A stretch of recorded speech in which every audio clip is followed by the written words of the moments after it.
get going, everybody. Please stand for the pledge. I pledge allegiance to the flag of the United States of America and to the republic for which it stands, one nation, under God, indivisible, with liberty and justice for all. Thank you. The roll call, please, Sue. Mr. Arcuri, Mr. Bova, Here. Mr. Brodsky, Here. Mr. Coyne, Present. Mr. Jalea, Here. Mark Ford, Mitch Ford, Here. Mr. Mahardy, Mr. Mottola, Here. Ms. Stesney, Here. Mr. Williams, Mr. Zweig. Thank you. You have in your packet the draft minutes from October 26, 2015. Is there a motion to approve? A second? Thank you. Any comments, deletions, additions? All those in favor? Aye. Anybody opposed? I abstain. That's the one I missed. Next item on our agenda is a demonstration. Yes. Do you want to do the introductions on this, Pat? I'll give a brief introduction, I'll turn it over to our able staff. I mentioned a while back that we were looking for ways to expand the ability and convenience for customers to make payments to us. One of the issues is that aside from doing it online, limited access to this building at night and on weekends. And we were presented with an opportunity after some investigation to create a payment kiosk. So we have our very first one. If you look behind you over here, you'll see the machine, which we envisioned after a trial period of putting it out within the community in a location that will provide 24-hour access so customers can pay when they're out shopping on weekends and evenings, etc. And it'll go right into our system. The interesting thing about this as well is that this particular machine can handle other utilities. So we will have the ability to partner with other companies that may want to also receive payments on there. And a portion of that will go to offset and defray our cost to operate the machine. So we would actually benefit financially from sharing that with others.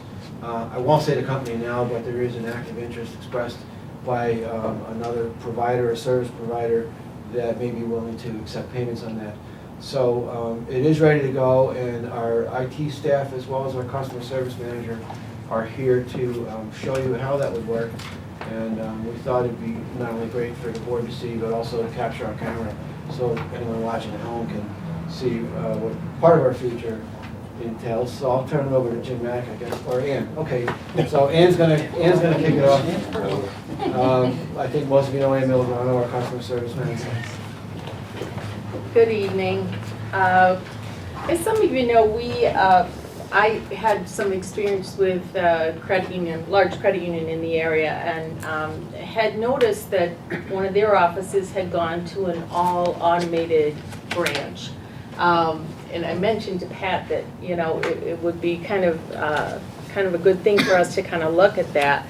Fast forward to a couple of conferences that I happened to attend, and these payment kiosks were featured very prominently.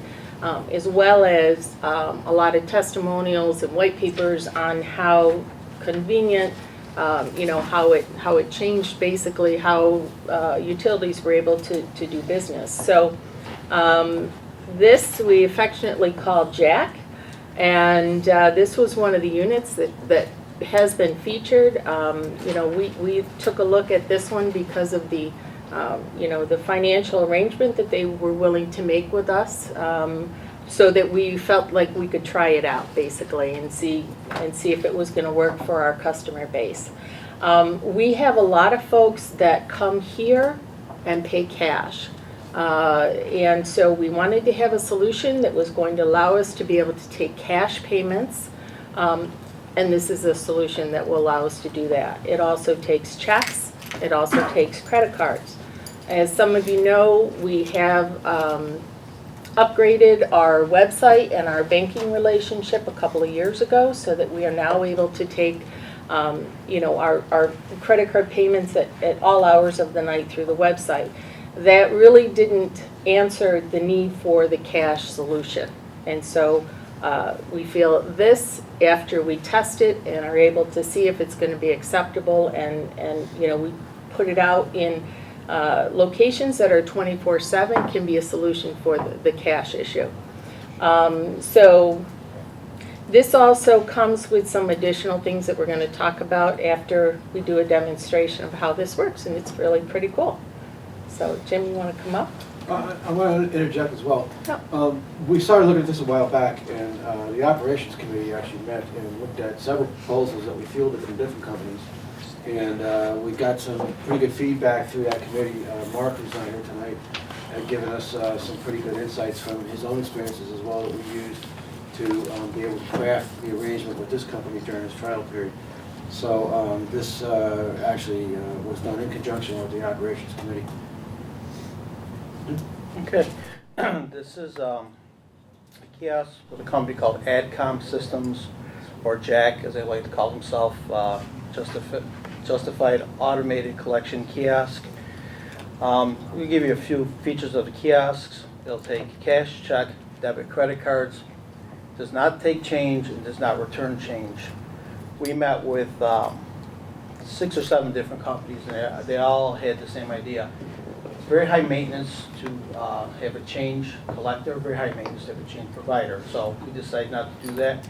Anybody who overpays, their amounts will be credited on their account for the next billing. We have speakers built in to the top of the system. We disabled them tonight because they echo through with our system over here. That helps guide you through the payment process. We have built-in security cameras within the system. That will link back to our desktops, so we can monitor it. It's there. When we link it back to our desktops, we'll be able to DVR, so we'll constantly record that. One is right below our logo up on top. I'm not going to really disclose where the other one is here on camera, so we'll kind of leave that out there for now. We have a Verizon wireless modem in the back, so we have the ability to place this anywhere. We can get a Verizon signal. We don't have to hardwire it into any existing network, which makes it easier for us to place. We are integrated this to our billing system in real time. We're using web services. We're a secure certificate through our firewall and other encryptions that we'll keep off camera for now too. Our cost on this is about $900 a month, and like Ann had said, we have the ability to partner with other utilities, other entities, and we do have some interest going forward on this, so that should offset that. Credit cards, debit cards, checks, and even cash are credited to our account nightly. So any cash that goes through the system, the AdCom gets a email report on that, and they put that into our account. When the system reaches a certain threshold of dollars amount or dollars inputted, because there's a holder in the back that has about 3,000 bills that will hold, an email goes to our courier. Courier comes, picks it up. They'll be the only one with the key to that, and we get a confirmation email from that. So we do get everything credited us, even the cash, which Mark was a big help in getting that for us. So we'll go through a little demo here of the kiosk. Start. Well, English or Spanish? Please make your selection. So we can do account number or street name, so we'll do account number now just for time. Please enter the required details and touch next. You can see it over there. Yeah.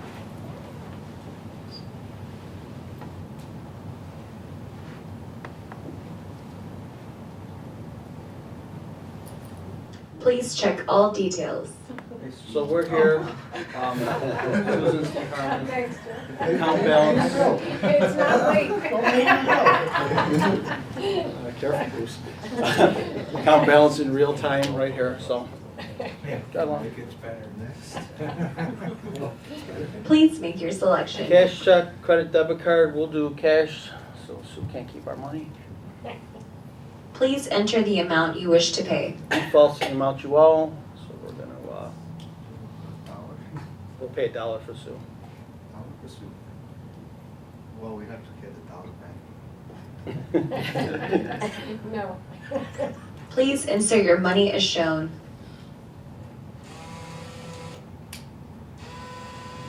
Put a real dollar in. put 100 in. Yeah. 100. All right, try it again, Lonzo. Should take it. There you go. Oh. And, this is awkward. And so, What? Try a 20.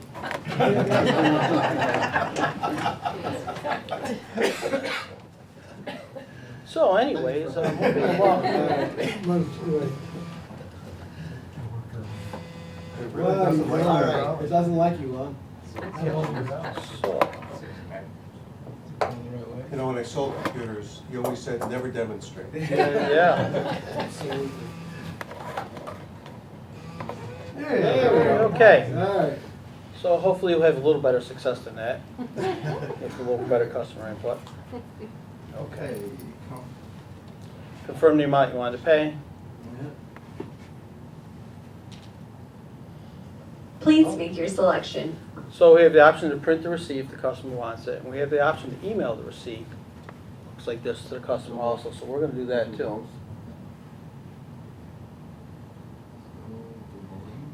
Yep. Can we get movies out of this? Redbox. Link it to Redbox?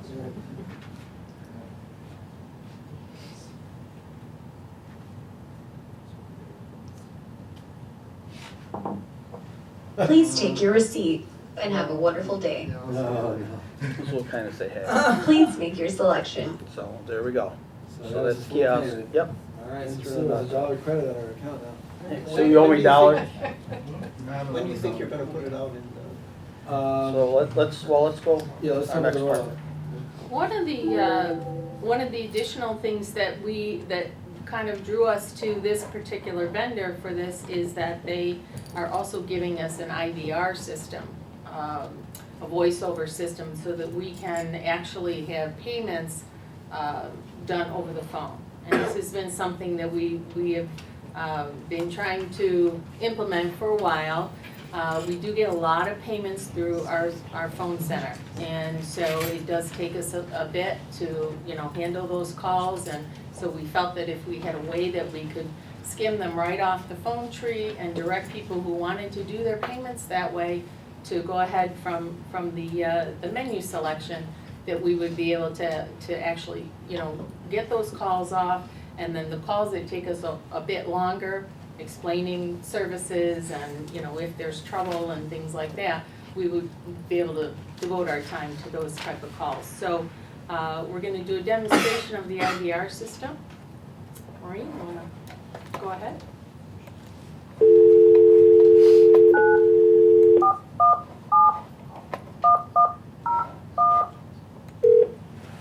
Thank you for calling the Mohawk Valley Water Authority.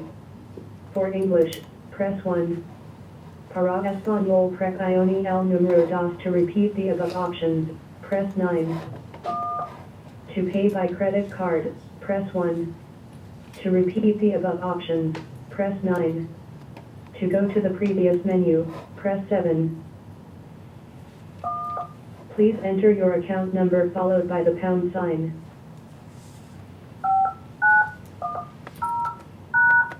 You have entered account number 5910. If correct, please press 1. To re-enter, press 2. To repeat the above options, press 9. To go to the main menu, press the star key.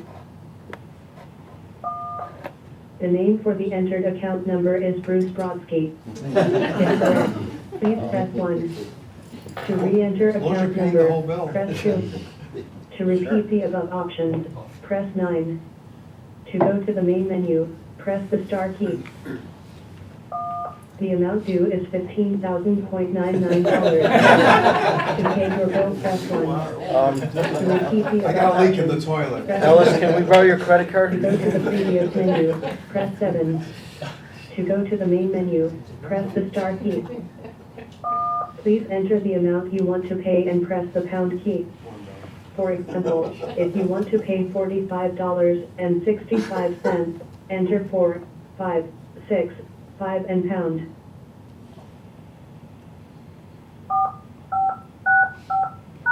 You have entered $45.65. If correct, please press 1. To re-enter, press 2. To repeat the above options, press 9. To go to the previous menu, press 7. To go to the main menu, press the star key. Please enter your credit card number followed by the pound sign. Okay, so we'll just end it at that. Cut off the best part. Okay. Well, Good go. unless, You know? unless you had money to cover that, then yeah, I wasn't gonna go through it. So which you probably do. Receipt. Generated basically real time back to the That was the customer. receipt from this. Yep, receipt from there. Customer account, you see right here. Pending payment for the dollar, basically real time, so customer service can see, yes, I actually came in and did try to make a payment, and, you know, can verify that right there.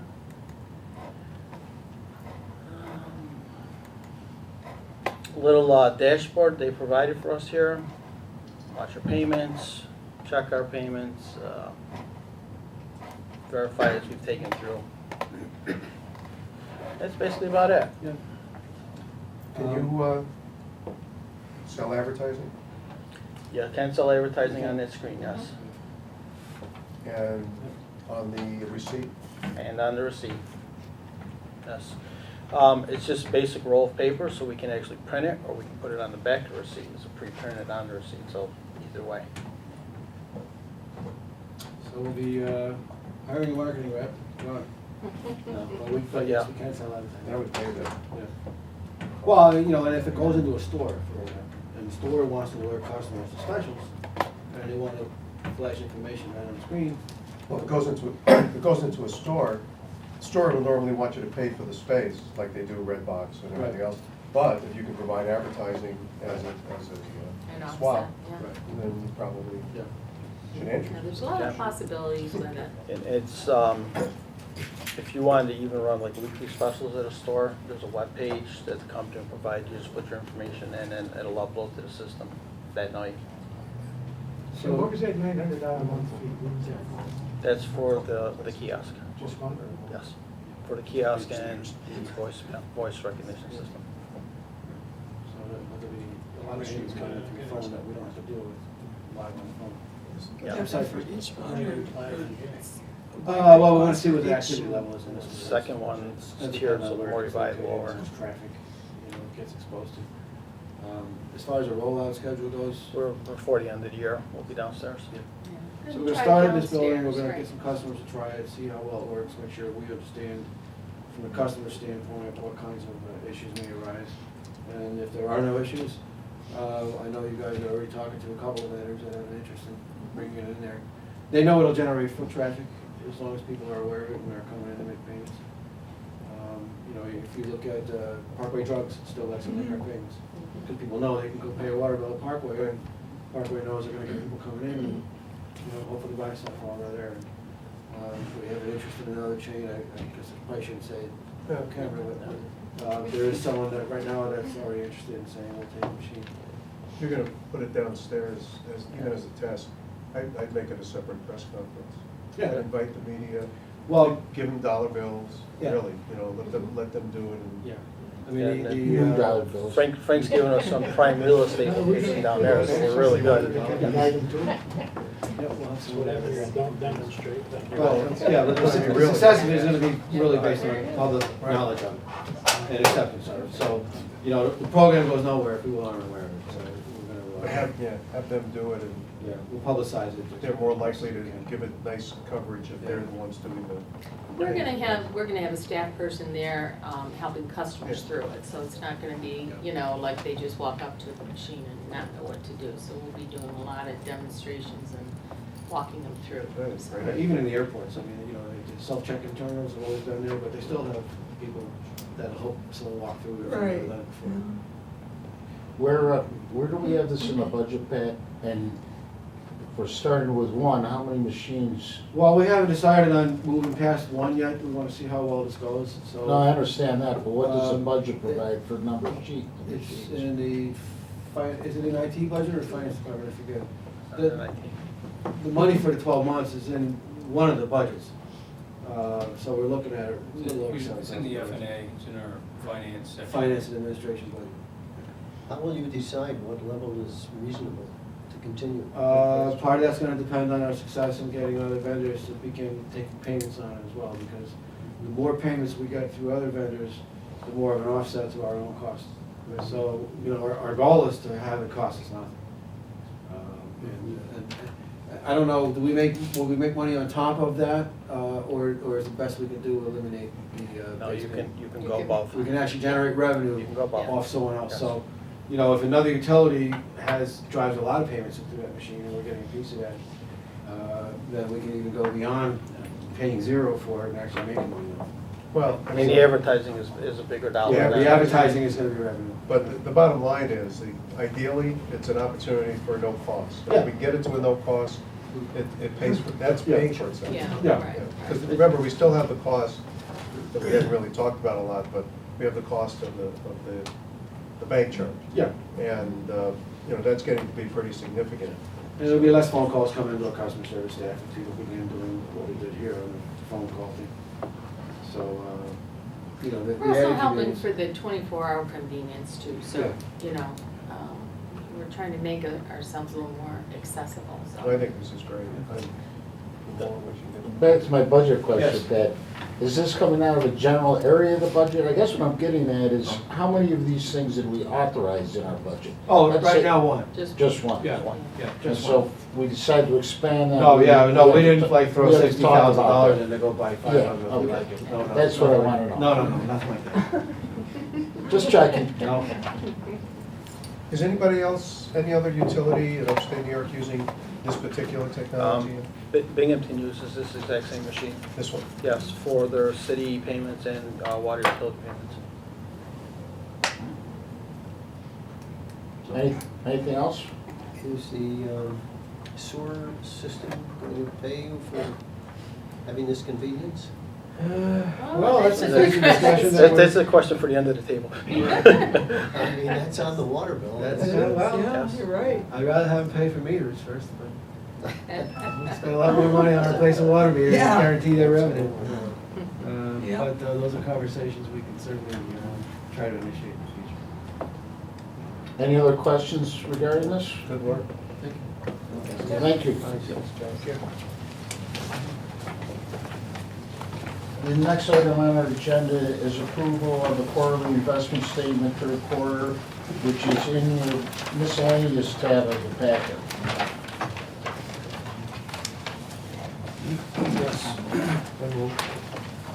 In your binder is the quarterly investment report for the third quarter ending September 30th.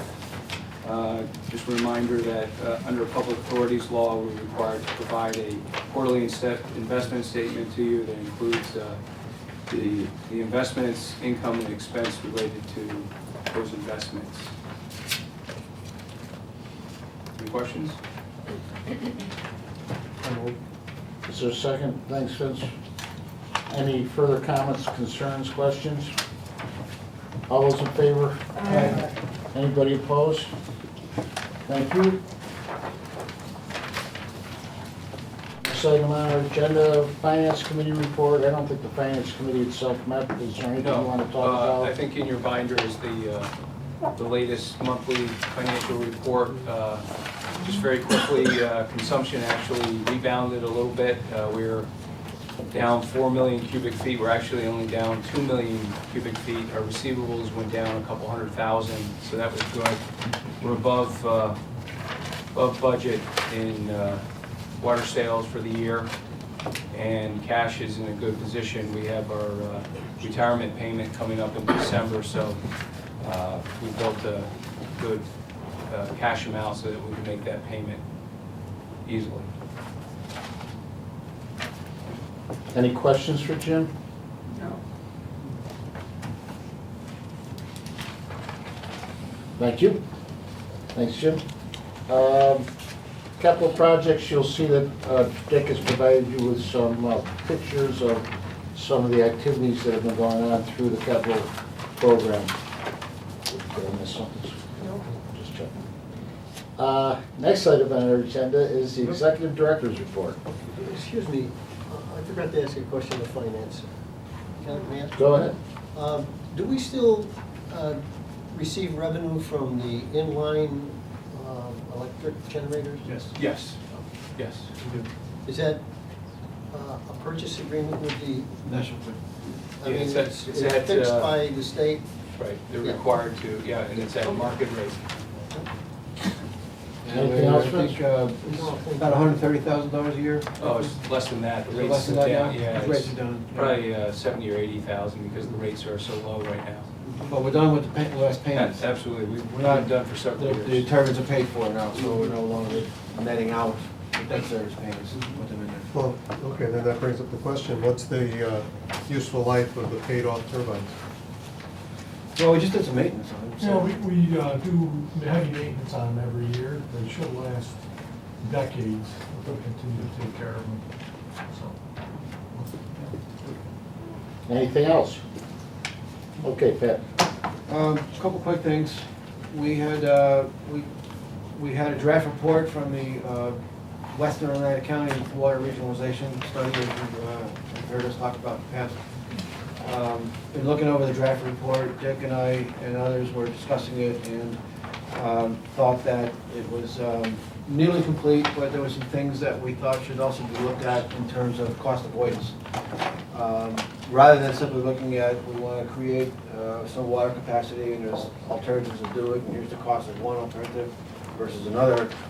It's a simple calculation to say X amount of dollars to create these gallons is some cost per gallon, but what has not been carefully studied is whether certain alternatives provide the ability for other costs to be avoided. For example, upgrades that some of the systems might have to do. If they don't have to do those by doing one of these alternatives, how does that figure into the evaluation? So it's kind of an extra dimension, but it really needs to be done in order to have a real good handle on which alternatives are truly most cost effective in terms of creating the extra water capacity, but also limiting future expenditures that somebody might be able to avoid by doing one of those. And so we are going to be discussing tomorrow, as a matter of fact, with the engineers that did the study about doing just this extra layer. It may be a matter of a couple of weeks before that's done, and then I think we'll have a study that we can agree, certainly between Dick and I, but the rest of the participants, on a study that we would then consider more substantially complete. And then once that's done, we'll obviously share it with everybody, but it's not ready to be shared yet. We just thought it needed a little bit more investigation. Jim, you have the information on the bonds? Right over here. Okay. You wanted to give it Yep, out. you've heard us discuss that we've been in the process of issuing, or putting together a bond issue over the last, nearly 90 days or so. We did close on those bonds last week, and we thought we'd provide a summary for you. Before we hand this information out, I did want to mention that there was one change that came about, and that is that, as we discussed, because we've lowered our overall debt service, the amount of money that we had to have in our debt service reserve accounts to match those payments, that requirement went down. So we were able to free some money up out of the debt service reserve accounts. That money has to be earmarked for actual capital costs because it was borrowed as capital money. And so one change we did make, and we did this on rather short notice, was that originally what we had told you was we were refinancing some of the 2006 bonds, some of the 2008 bonds, and then we were going to go for a new round of funding for the future projects coming up. So there was going to be, quote, new money in there. And initially it was going to be $5 million because it was going to cover $4.2 million in large projects, and then $800,000 covering that gap in that sort of cash capital stuff that we funded out of the budget. Because the debt service reserve money was freed up and had to go towards capital projects, at that point it made no sense to build the bond bigger than it needed to be for stuff that we would normally fund with cash. So we pulled that $800,000 back out, and all we borrowed was $4.2 million of new money instead of $5 million. It really just made no sense to borrow money for these cash items that we typically do once the cash was available on hand. So we did not come back to the board because it was happening quickly, but also I kind of made the determination in my own head that had we wanted to borrow more, certainly we would require board approval. I just decided it wouldn't be anything requiring approval to borrow less than we initially targeted.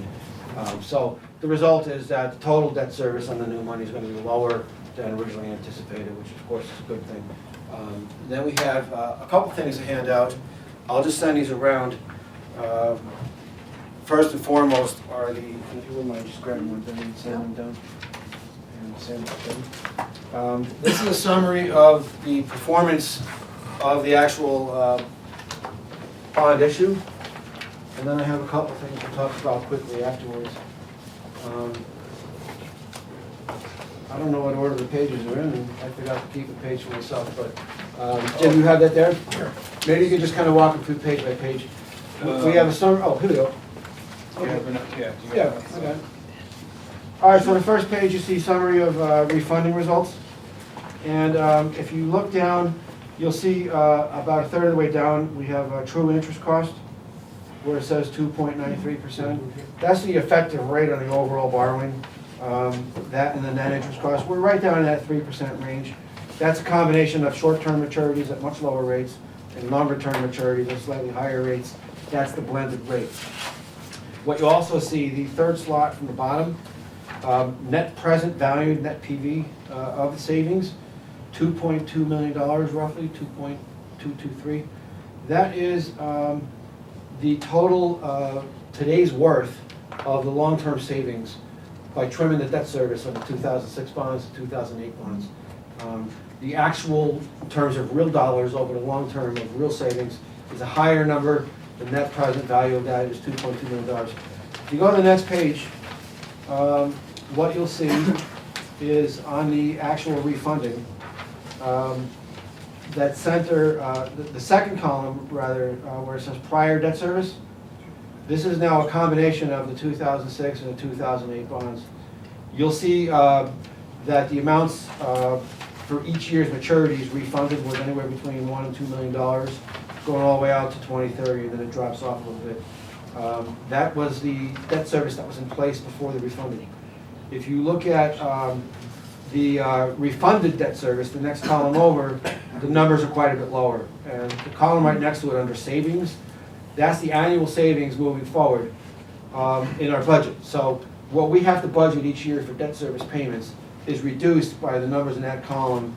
The big savings in the first year because the payments don't come due yet. And then you see roughly $160,000 a year of debt relief for the next 10 years moving forward. And that's a result of the savings. And that's where you see at the bottom of the savings column, the next to the last column, in terms of real dollars, the actual savings is $2.7 million. When you look at it on a net present value calculation, in other words, what's that worth today, that's that $2.223 million number. And then finally, on the new, is it the new money, Jim? Is that the last page? Where is that? Where's the total debt service? Oh, I'm confusing myself. Oh, this isn't the debt service on the new one, correct? The last page, Jim? It's just showing the statistics of the new money. Oh, okay. So you have the 4 million, Right. 4.2 million was deposited to the construction fund. And so those are the interest rates related to the new money. Okay. What's not shown here is the debt service annually moving forward on the new money, which, as I recall, was around $310,000 a year. But that is offset by the savings we generated with the refinancing. So there will be an increase going into next year's budget of a little bit of new debt service coming in on the new money, but it's roughly half of what it would have been thanks to the savings that we generated. So overall, it was a very successful bond issue, certainly worth doing. And we were able to split the issuance cost between the refunding and the new money, so we saved some money there. What we also have for you, and we're not going to spend time going through this tonight, but these are the rating agency reports from both Moody's and Standard & Poor's. It talks about what they liked, it talks about what their cautions were, but the takeaway from these two reports is that both Moody's and Standard & Poor's kept our bond rating the same. They maintained it at the current level of A1 and A+ between the two agencies. So on the one hand, it's good news. On the other hand, we didn't get an upgrade that we were hoping for based on all the good news that we have going on, but they tend to be more conservative at the rating agency. So essentially, they want to see the development happen. They want to see the revenue coming in and actually hit our revenue lines before they're going to really count in our favor. So the good news is that if we borrow again on a regular normal schedule to support our capital improvement program, our estimates are that we'll have a very good chance at a bond rating upgrade next time out. And then the last thing I'm going to pass around is the letter from our rate consultant, Ed Marcus, at his firm of Anwalk Consulting. This is the rate certification letter that we get every year as we establish rates and fees for the year. He does have some cautions in there, and really as a follow-up to all this, what Jim and I would like to do is to try to set a meeting up with the board finance committee to discuss the letter and the ratings and our financial strategies moving forward in order to A, maximize the effect of the freed up debt service reserve money, the best way to apply it for financial benefit, and then secondly, to address some of the cautions that are in both the rate certification letter from Ed Marcus, as well as some of the things that the bond rating agencies urge a little bit of caution about. So, we want to be able to strengthen our cash position moving forward and leverage that debt service reserve money in ways that can benefit the organization. And we thought that Jim and I could have a discussion with the board's finance committee first before bringing back any kind of policy recommendations to the full board. And if that committee decides to meet anytime between now and the next meeting, we also had hoped to have Ed Marcus perhaps join us on the phone and go through his letter with us. Rocco, unfortunately, is not here tonight and chairs that committee, so we'll reach out to him separately and the rest of the committee members and try to get the finance committee to sit and go through this and listen to both consultants and some of our thoughts and be able to digest that into some kind of recommendation that may come to the full board. So unless there's any questions on that, I'd be happy to take them now. Otherwise, this is really more for background information and future consideration as we meet again to talk about handling our finances. So with that, unless there's any other questions. Anything for Pat? All right, now. Sorry? Oh. Thank you, Pat. Yep. Any other business? Have we heard from our lawyers lately under the old business category? The last thing, what our chairman is referring to is the fact that, as you know, we initiated some court action based on non-performance of agreements last winter with the Canal Corporation.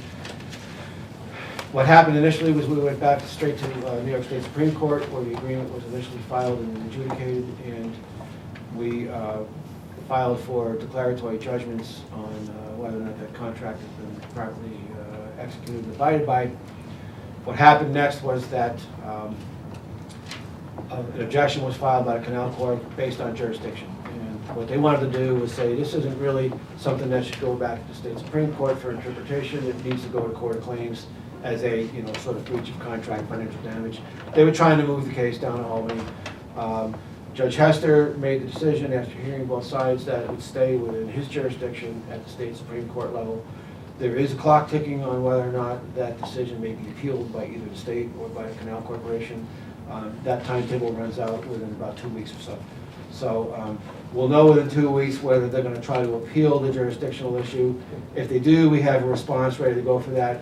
If they don't, then it stays where it is and everything moves forward on a somewhat expedited timetable.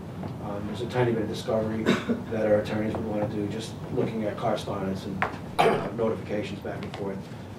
But other than that, we're just waiting for the jurisdictional issue to be settled.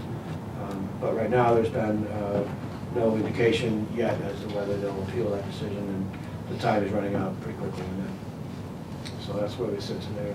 Thank you. Anything else? Yes, Spencer? This is Mr. Ford's last meeting, I understand. Next month. Next month. Next month. But December's done. Thank him for his service, well, thank him anyway. Well, thank you. We may not see him. Well, and Steve's Wyatt's in the same boat, unfortunately, because his seat will be actually rolling to a different town. But we'll save that for December. Yeah. No, Well, just in case we don't have one, then. Just want to cover that bit. you never know. Any new business? Pat, we're going into executive session. Yes, we have a, I think, A personnel matter? minor issue. I move. Second. Second. Any further discussion on that motion? All those in favor? Anybody opposed? Thank you.